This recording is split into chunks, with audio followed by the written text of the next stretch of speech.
మొత్తానికి 'big boss' season 8 అయితే start అయిపోయింది తెలుగులో. ఆహ్, చాలామంది ఊహించిన కంటెస్టెంట్‌లొచ్చారు. కొంతమంది ఊహించని కంటెస్టెంట్‌లయితే వచ్చారు. ఫస్ట్ డే నుంచే కొంచెం రసవత్తరంగా సాగింది. నిజంగా చెప్పాలి అంటే సీజన్ 1 తర్వాత నిజంగా అంత బాగున్న సీజన్ అంటే ఇదే. ప్రామిస్‌గా చెప్తున్నా. వై? బికాజ్ మధ్యలో చాలా సీజన్స్ వచ్చాయి. ఎవరెవరినో తీసుకొచ్చారు. ఏవేవో అయ్యాయి. సరే కొంతమంది బాగున్నారు. కొంతమంది బాలేరు. కొంతమంది ఆడినా గెలిచారు. ఆడకున్నా గెలిచారు. ఏదో రకంగా బయట నెట్టుకొచ్చారు కానీ అన్నీ కాంట్రోవర్సీలే. కానీ ఈ సీజన్ నిజంగా చెప్తున్నాను ప్రామిస్. మంచి కంటెస్టెంట్‌లని తెచ్చారు. జెన్యూన్‌గా ఉన్నారు. చాలా బాగున్నారు. ప్రతి ఒక్కరికంటూ ఏదో ఒకటుంది. ఒక యాంబిషన్ ఉంది. గోల్ ఉంది. ఎమోషన్స్ ఉన్నాయి. అన్నీ ఉన్నాయి.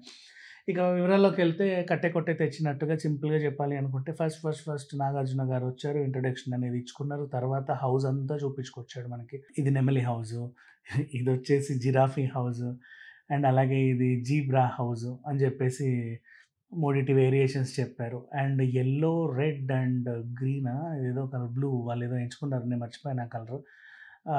3 కలర్‌లయితే ఎంచుకున్నారు మొత్తానికి. అలాగే 3 బెడ్‌రూమ్‌లు గూడా ఉన్నాయి వాళ్ళ దగ్గర.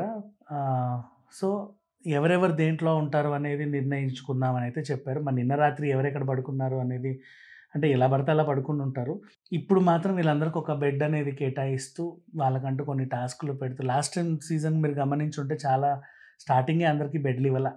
ఎక్కడ పడితే అక్కడ పడుకున్నారు. కానీ ఇప్పుడు చూస్తే మెల్లిగా ఏదైనా టాస్క్‌లుంటాయి. 3 సెపరేట్ బెడ్‌రూమ్స్ ఉన్నాయి. అలాగే వాష్‌రూమ్ ఏరియా అండ్ అక్కడక్కడ జంతువులను చూపించుకుంటా అంటే కిచెన్ దగ్గరేమో కోతుల్లా కొట్లాడుకుంటారని. మన మెయిన్ హాల్ విషయానికొస్తే పులి, పిల్లెవరు ఇలా డిఫరెంట్ వేరియేషన్స్ చూపించుకుంటూ వాష్ బేసిన్ దగ్గర మొసలి కన్నీరు అని ఇలా జంతువుల్ని కూడా చూపించడం జరిగింది. బావుంది. థీమ్ అయితే సెట్ చేశారు. అండ్ హోస్ట్ వచ్చే ఫస్ట్ హౌస్ అంతా తిప్పి చూపించిన తర్వాత 'బిగ్ బాస్' ఆయనకి వెల్కమ్ చెప్పి కన్ఫెషన్ రూమ్ నుంచి తను బయటికొచ్చాక గెస్ట్‌లని పిలుస్తారు. రెగ్యులర్‌గా జరిగేదే. గత కొన్ని సీజన్స్‌లో అవి జరగల. ఎలా పడితే అలా కానిచ్చేసారు. కానీ ఈసారి మళ్ళీ పద్ధతిగా సాగింది. ఇప్పుడు నాగార్జున గారు వెల్కమ్ చెప్తే అందరు కంటెస్టెంట్‌లని తీసుకొచ్చారు. కాకపోతే ఈసారి జంటగా లోపలికెళ్ళండి. మీ బడ్డీని మీరే సెలెక్ట్ చేసుకోండి. 3 లక్షణాలు ఎంచుకోండి అనైతే చెప్పడం జరిగింది. ఆ కలర్స్ ఏవైతే ఉన్నాయో వీళ్ళు కూడా అందరూ లోపలికెళ్ళిపోయారు. జంటగా ఈ కాన్సెప్ట్ ఎక్కడిదంటే ఇప్పుడు మనం మొన్న ఓటీటీ 3 అయిపోయింది. మన అనిల్ కపూర్ గారు హోస్ట్ చేసినటువంటి 'బిగ్ బాస్' ఓటీటీ 3 అలాగే వెళ్లారు లోపలికి కూడా అందరూ జంటలుగా. సేమ్ అదే కాన్సెప్ట్ ఇప్పుడు మళ్ళీ వీళ్ళు రిపీట్ చేయడం జరిగింది. అంతకుమించి ఏమీ లేదు కొత్తదనం దీంట్లో. అంటే అది సీజన్ చూసిన వాళ్ళకి అర్థమైపోతది. చూడని వాళ్ళకంటే భలే కొత్తగా ఉందే అనిపిస్తుంది. కంటెస్టెంట్‌లందరూ గూడా చాలా బాగున్నారు. ఒకరి తర్వాత ఒకరు రావడం జరిగింది జాలీగా. ఇక 'యష్మి గౌడ' అతనితో పాటు 'నిఖిల్' వీళ్ళని పిలిచారు. ఆ అమ్మాయికి కూడా కొన్ని స్టోరీస్ ఉన్నాయి. "ఏమ్మా నువ్వు సింగిలా కాదంటే" "గతంలో చాలా రాచకార్యాలు ఎలగబెట్టాను. కానీ ఇప్పుడైతే నేను సింగిలే" అనింది. ఈ అబ్బాయిని అడిగినా కూడా అదే చెప్పాడు. గతంలో నేను అలగబెట్టని రాచకార్యం అంటూ లేదు. ఇప్పుడు మాత్రం సింగిలే సార్" అనింది. వీళ్ళిద్దరు కలిసి లోపలికెళ్లారు. ఇన్ కేస్ ఏమైనా కలిసే అవకాశం ఉందా అంటే, స్ట్రాటజీ పరంగా చూడాలి అనుకుంటే యష్మి కూడా కొంచెం నిజంగా like half fake, half mask లాగా ఉంది. అంటే ఇక ఎలా చెప్పనా? నాకు బిర్యానీ అంటే ఇష్టం సార్. అబ్బా! బిర్యానీ లేనిదే నేను బతకలేను. పొద్దున్న లేసినప్పటి నుంచి సాయంత్రం పడుకునే వరకు బిర్యానీ అనింది. మరి అంత బిర్యానీ లవర్‌కి బిర్యానీల టేస్ట్‌లు చెప్తావా తల్లి? నీకో 5 బిర్యానీలు తెప్పిస్తాను అంటే, ఇది గోంగూర, ఇదది అని అంటే దేని దానికి సంబంధం లేకుండా చెప్పినాడు. అసలు అంటే జీవితంలో ఎప్పుడు బిర్యానీ తిననోళ్ళకి ఫస్ట్ టైమ్ బిర్యానీ ఇస్తే చెప్పలేరు చూడు. ఈ పిల్ల పోనీలే కంగారులో చెప్పపోయి ఉండొచ్చు. లేదంటే వాళ్ళు ఏ రెస్టారెంట్ నుంచి తెచ్చారో వాళ్ళకి సరిగ్గా వండడం చేత కాకపోకుండొచ్చు. ఏదైనా అయ్యుండొచ్చు. ఈమెకైతే మాత్రం తెలియలేదు.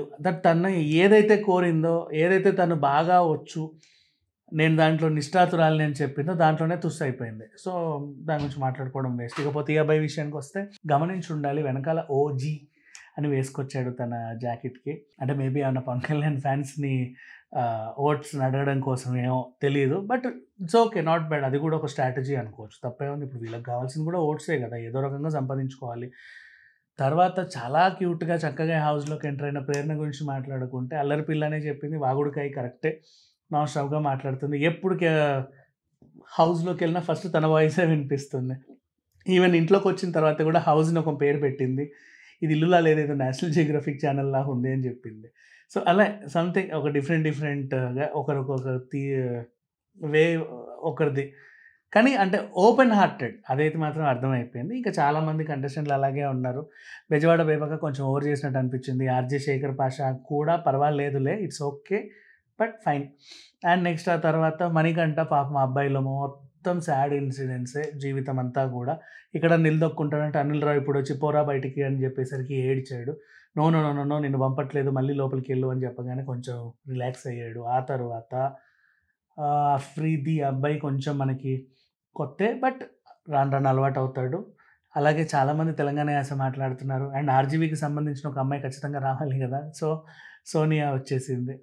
ఇలా మొత్తానికైతే ఈ సీజన్ నిజంగా నింపేశారు. గతంలో నేను ఎన్ని కోట్లిచ్చినా 'బిగ్ బాస్‌కెళ్ళను' అన్నటువంటి 'విష్ణుప్రియ' రావడం అందరికీ ఆశ్చర్యం అని జెప్పుకోవచ్చు. ఇదొక వింతే నిజంగా చెప్పాలంటే. అండ్ ఆ పిల్లోడు నాగపంచమి హీరో 'ధ్రువ్' అనుకుంటా ఏంటో ఆ అబ్బాయి వచ్చాడు. ఇలా మొత్తానికైతే 7 జంటలు లోపలికంటే 7 అమ్మాయిలు, 7 అబ్బాయిలున్నారు. మెల్లిమెల్లిగా వైల్డ్ కార్డ్ ఎంట్రీ నుంచి ఇంకొంతమంది వస్తారనేది వార్త. అండ్ సోషల్ మీడియాలో కొన్ని ఫేక్ వార్తలు రన్ అవుతున్నాయి. బరిలోకొస్తుంది, రావట్లేదు వైల్డ్ కార్డ్ ఎంట్రీ అని. వస్తే రావచ్చు తప్పేం లేదు. ఆ పిల్లకేమన్నా తను కూడా సోషల్ మీడియా ఇన్‌ఫ్లుయెన్సరే వై నాట్? నెక్స్ట్ అలాగే ఎలాగూ శేఖర్ భాషను లోపల పెట్టాం గదా! రాజ్ తరుణ్ ఇన్సిడెంట్‌లో లావణ్యతో కొట్లాడుతారు. లావణ్యని కూడా లోపలికి పంపిస్తే వీళ్ళిద్దరు కొట్టుకు చస్తారని అనుకుంటున్నారు. బట్ అలాంటిదేమీ జరగదు. బిగ్ బాస్ హౌసు కావాలని కాంట్రోవర్సీనయితే క్రియేట్ చేయరు వీళ్ళు. కాకపోతే కాంట్రోవర్సీ క్రియేట్ అయ్యేలా ప్లాన్ అయితే చేస్తారు కానీ, కావాలనైతే క్రియేట్ చేయరు. అండ్ నెక్స్ట్ ఆ తర్వాత ఇంతే ఇలా కొన్ని కొన్ని రూమర్స్ అయితే ఉన్నాయి. వీళ్ళెళ్తారు, వాళ్ళెళ్తారు. గతంలో ఏదైతే లిస్ట్ బయటికొచ్చి ఇప్పుడు లోపలికెళ్ళిన వాళ్ళున్నారో, వీళ్ళు కాకపోతే వాళ్ళు 'నైనిక' అనే అమ్మాయి మంచి డాన్సర్. తన గురించి కూడా మాట్లాడుకోవాలి. చాలామంది ఉన్నారు ఈసారైతే స్ట్రాంగ్ కంటెస్టెంట్‌లు ఎక్కువ గర్ల్స్ ఉన్నారు కాబట్టి, ప్లాన్డ్‌గా ఈసారి ఖచ్చితంగా లేడీ విన్నర్‌ని చేయాలనుకున్నారేమో అనే డౌట్ అయితే వస్తుంది. అండ్ 'బెజవాడ బేబక్క' స్ట్రాంగ్ అనుకుంటున్నారు. గతంలో 'హేమ' గారిని అలాగే అనుకున్నాను నేను టాప్ 5లో ఉంటదని. First week ఎళ్ళిపోయింది. 'జ్యోతి' గారిని అలాగే అనుకున్న టాప్ 5లో ఉంటదని ఫస్ట్ వీక్ ఎళ్ళిపోయింది. 'అభినయశ్రీ' బాబోయ్! She is a wonderful dancer, wonderful singer, wonderful performer. మంచి నేచర్ ఉన్న అమ్మాయి. తను గేమ్స్ బాగా ఆడుద్ది. తను కూడా టాప్ 5 అనుకున్నా. అసలు ఒకానొక సీజన్‌లోనే విన్నర్ అనుకున్నా నిజంగా చెప్పాలంటే. ఆ పిల్ల ఫస్ట్ వీక్ ఎళ్ళిపోయింది. సో, ఇలా చూసుకుంటే 'బెజవాడ బేబక్క' ఏమన్నా ఫస్ట్ వీక్ ఎళ్ళిపోద్దేమో అనేలాగా అనిపిస్తుంది. మరి చూద్దాం ఏదేం జరిగేది. బట్ ఫస్ట్ డేనే అందరిని నిర్ణయించాల్సిన అవసరమేం లేదు. కానీ ఎలిమినేషన్స్‌కైతే కొంతమందికి కొన్ని పాయింట్స్ అయితే దొరికాయి. ఎప్పుడైతే అనిల్ రావిపూడి గారొచ్చి ఎవరిని తీసుకెళ్దాం అంటే కొంతమంది వేరే వేరే వాళ్ళ పేర్లు చెప్పాడు. మణికంఠ కాకుండా. వాళ్ళు వీళ్ళ మీద అయితే ఒక గ్రడ్జ్ పెంచుకునే అవకాశం ఉంది. వీళ్ళొక లూప్ పాయింట్ ఇచ్చినట్టుంది. ఈసారి నామినేషన్స్ వచ్చినప్పుడు నన్ను చెయ్యి అని. అంతే. అంతకు మించి ఇంకేం చెప్పలేం. ఏదేమైనా ఈ వీకెండ్ వరకు ఆగితే ఇంకా రసవత్తరమైన కథనాలు జరిగే అవకాశాలున్నాయి. రోజు రోజు ఏం జరుగుద్దనేది కూడా మాట్లాడుకుందాం. Thank you so much.